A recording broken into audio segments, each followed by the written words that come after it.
Welcome to Localize This. I'm Adal Gonzalez, and you're listening to Criminal Translations, Crimes Lost and Found in Translation, where we explore cases where language barriers change the course of criminal justice forever. Today's episode takes us to Osaka, Japan, 1994, where a routine bank robbery turned hostage situation spirals into tragedy when a single word, just one word, gets lost between languages. What should have been a peaceful resolution became a cautionary tale about the deadly consequences of miscommunication. Get ready for the Osaka Incident, where cultural nuance and linguistic precision meant the difference between life and death. Osaka in 1994 was a city of contrasts, gleaming skyscrapers piercing the sky, while narrow streets below buzzed with the energy of Japan's economic powerhouse. It was just another busy Thursday at the Sumitomo Bank branch in the Tennoji district, until Kenji Yamamoto walked through the doors at 3:42 p.m. Within minutes, the ordinary afternoon transformed into a nightmare. Yamamoto, a former construction worker who had lost everything in the recent economic downturn, held 8 people at gunpoint in the bank's main lobby. Among them were 3 elderly customers, 4 bank employees, and a pregnant woman who had simply stopped in to make a deposit. As police cordoned off the area, 2 key figures arrived on scene. Detective Hiroshi Tanaka, Osaka's top hostage negotiator, known for his calm demeanor and perfect record of peaceful resolutions. With him was Diana Ming, a Chinese-American translator who had been living in Japan for 5 years, working primarily with the police department on international cases. Yamamoto was unusual for a Japanese hostage taker. He demanded to negotiate in English, claiming he didn't trust Japanese authorities. This unexpected twist forced Tanaka to rely entirely on Ming's translation skills, a decision that would soon prove fateful. As the sun began to set over Osaka's skyline, none of the 3 main players could have predicted how their words would soon collide in a perfect storm of misunderstanding. To understand what went wrong that day in Osaka, we need to grasp the fundamental differences between Japanese and Western crisis negotiation approaches. In Japanese culture, the concept of face, maintaining dignity and avoiding public shame, often takes precedence, even in life-or-death situations. Japanese negotiators typically employ what's called aimai, deliberate ambiguity, to give all parties room to maneuver without losing face. Western negotiation protocols, particularly in hostage situations, emphasize direct communication and clear demands. There's a focus on establishing rapport quickly and making explicit agreements.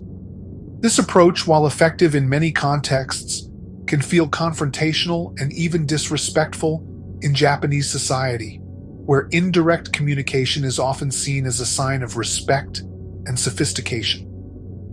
During high-stress situations, these cultural differences become even more pronounced. Japanese negotiators tend to use longer periods of silence, which they view as opportunities for reflection and de-escalation. These silences, however, can be misinterpreted by Western standards as inaction or indecision. Similarly, the Japanese preference for collective decision-making, even during crises, can seem painfully slow to those expecting quick, authoritative responses. Another crucial difference lies in the use of apologies. In Japanese crisis negotiations, apologizing, even when no wrong has been committed, is often used as a diplomatic tool to diffuse tension. Western negotiators, trained to avoid admissions of fault, frequently misunderstand this cultural practice, seeing it either as a sign of weakness or an actual admission of wrongdoing. That day in Osaka, these contrasting approaches created a complex web of misunderstandings. Detective Tanaka was operating under traditional Japanese protocols, while Yamamoto, demanding English communication, seemed to expect a more Western approach. Diana Ming found herself not just translating words, but attempting to bridge two fundamentally different ways of handling crisis situations. As the situation reached its critical point at 2:47 p.m., Detective Tanaka delivered what he believed was a careful, face-saving response to the hostage-taker's demands. In Japanese, he used the phrase "zetai ni kangetemasu," which literally translates to "we are absolutely considering it." In Japanese crisis negotiations, this phrase carries a subtle but clear negative connotation, a polite way of saying no while leaving room for dialogue. Diana Ming, exhausted from 3 hours of high-stakes translation, made a split-second decision that would change everything. She translated the phrase as, "We are absolutely going to do it."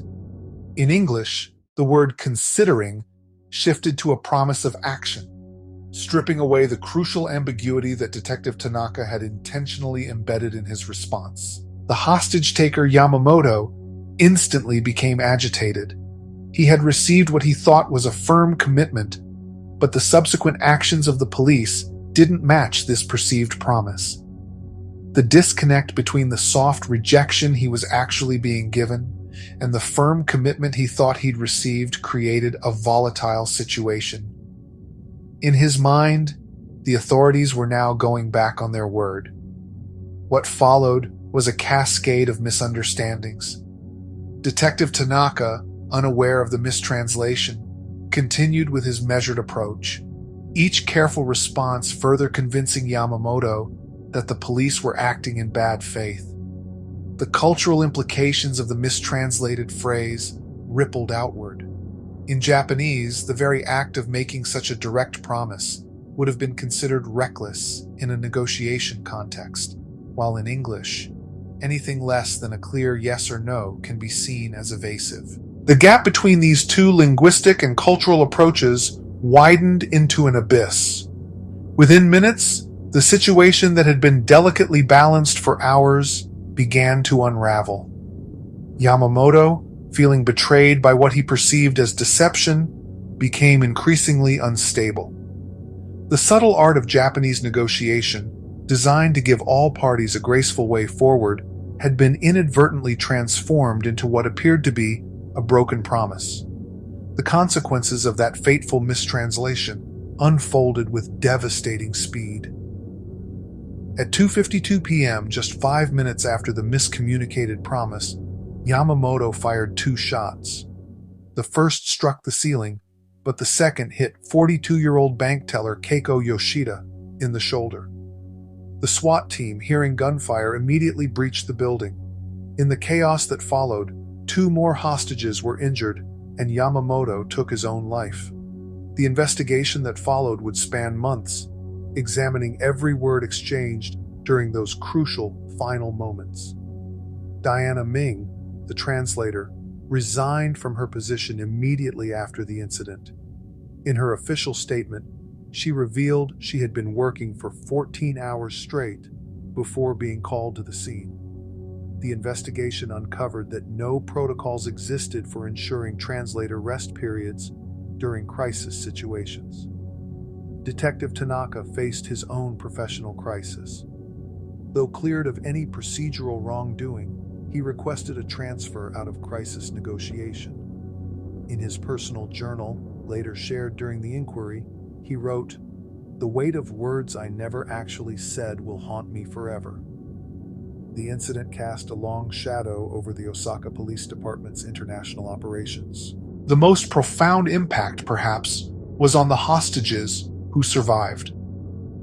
Keiko Yoshida, after recovering from her physical wounds, became an advocate for reform in crisis communication protocols. In her testimony to the review board, she said, "In those final moments, we were trapped not just by walls and weapons, but by words that lost their way between 2 languages." The official investigation concluded with 87 specific recommendations for change. Among them was the requirement for multiple translators during extended crisis situations, mandatory cultural briefings before negotiations, and the development of standardized crisis translation protocols. But for the families affected, these changes came too late. Mrs. Yamamoto, in her only public statement, spoke of how a single misunderstood word created ripples that would affect generations to come. The Osaka Incident, as it came to be known, fundamentally changed how Japanese law enforcement approached international crisis negotiations. A specialized unit was created specifically for cross-cultural crisis communication, and translation services were completely overhauled. Yet the question remained: how many other potential misunderstandings were waiting to happen in police departments around the world? But what if things had gone differently that day? Let's imagine for a moment that the department had already implemented the protocols that would later become standard. Picture two well-rested translators working in shifts, each intimately familiar with both Japanese and American negotiation styles. In this scenario, when Yamamoto used the word yakusoku, its full cultural weight would have been understood. The translator would have immediately flagged the gravity of this promise-based exchange to Detective Tanaka. They might have explained that in Japanese culture, a yakusoku carries far more weight than a casual Western promise. Armed with this cultural context, Tanaka could have adjusted his approach, perhaps acknowledging the sacred nature of the commitment he was making. In this alternate timeline, the translator might have suggested using the phrase, "We will do everything in our power," instead of making an absolute promise.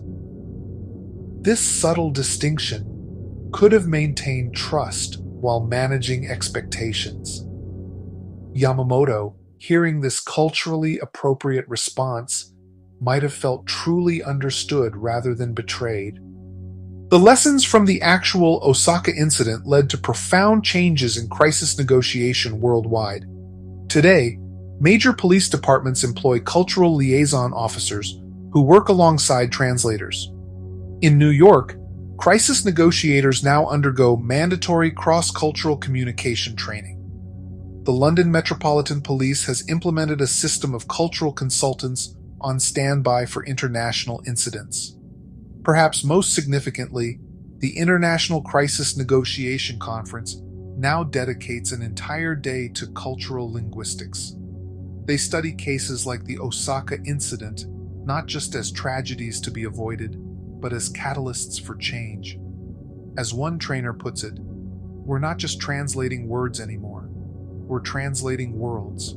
Modern negotiation protocols now include what's called the cultural context pause, a mandatory moment during high-stakes translations where cultural implications are explicitly considered. It's a simple change that could have made all the difference in Osaka. Sometimes the smallest adjustments, a different word choice, a moment's pause, a deeper understanding, can be the difference between tragedy and resolution. The Osaka incident stands as a haunting reminder that in our increasingly connected world, true understanding goes far beyond mere word-for-word translation. When lives hang in the balance, every syllable, every cultural nuance carries immense weight. The tragedy that unfolded that day in Osaka changed not just the lives of those directly involved, but transformed how we approach crisis communication across cultural boundaries. As we close this chapter of criminal translations, I can't help but think of the ripple effects of that single mistranslated word. It forces us to question how many other incidents, perhaps less dramatic but equally impactful, occur daily due to cultural misunderstandings. In courtrooms, hospitals, and crisis situations worldwide, the delicate dance of translation continues. Next week on Criminal Translations, we'll travel to Brazil, where a mistranslated confession nearly sent an innocent man to prison for life. We'll explore how regional dialects and cultural context clues helped uncover the truth just hours before sentencing. It's another reminder that in the world of criminal justice, Accuracy in translation isn't just about finding the right words. It's about preserving lives and liberty. This has been Criminal Translations, Crimes Lost and Found in Translation, part of the Localize This podcast network. I'm Adal Gonzalez, reminding you that sometimes the biggest gaps we need to bridge aren't between languages, but between cultures. Oh, there's one more thing before I let you go, just a quick note. This series of podcast episodes is purely a work of fiction. Any characters, names, places, or events mentioned are entirely made up and are not based on real people, places, or experiences. If it feels eerily similar to something real, that's purely coincidental. Or maybe it's just the magic of storytelling. Until next time, keep listening, keep learning, and remember, in a world of differences, understanding is our greatest tool for justice.